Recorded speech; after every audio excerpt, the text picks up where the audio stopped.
አብርሃም ከሩታ ቤት ቡና ሲጠጣ አደረ።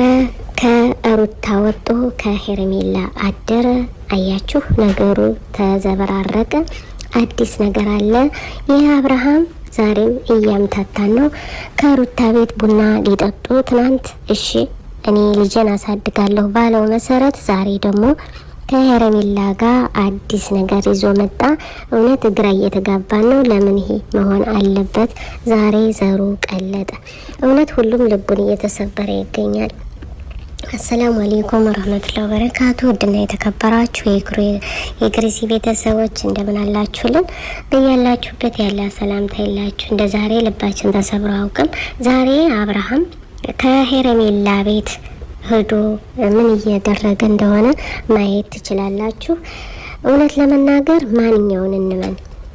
ቡና እንጠጣ ልጄን አሳድጋለሁ በማለት ሲሄድ የነበረው ዛሬ ምን ተፈጠረ?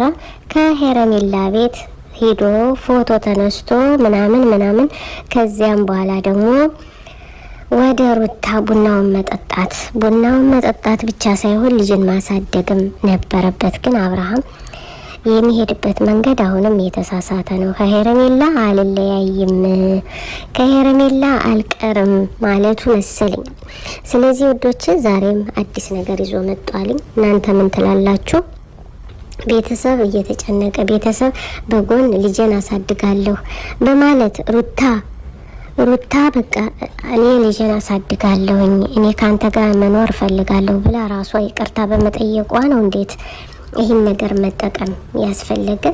ይህን ነገር በመጠቀሙ ወላሂ በጣም ልባችን እየተሰበረ ነው ያለ። እንዴት ዛሬ እንደገና የፍቅር ጥያቄ ይጠይቃታል ሄርሜላን?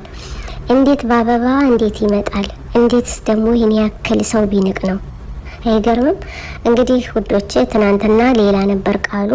ቡና ሊጠጡ ከሩታ ቤት ሂደው ህይወታቸውን እንደገና አንድ ብለው ሊገጥሙ እንዲሁም ትዳራቸውን ሊሰሩ የነበረ ልጅ ዛሬ ተቀይሮ አብርሃም ወደ ሄርሜላ ሂዶ ከሄርሜላ ፎቶ ተነስተው ዛሬ አዲስ ነገር አለ።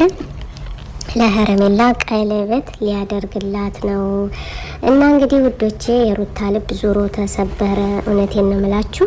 ሰላም አለይኩም ሸር ላይክ እያረጉ ቤተሰብ ይሁን። أنا الداعي بإيماني على الإسلام رباني سأعلي رايتي دوما سأعلي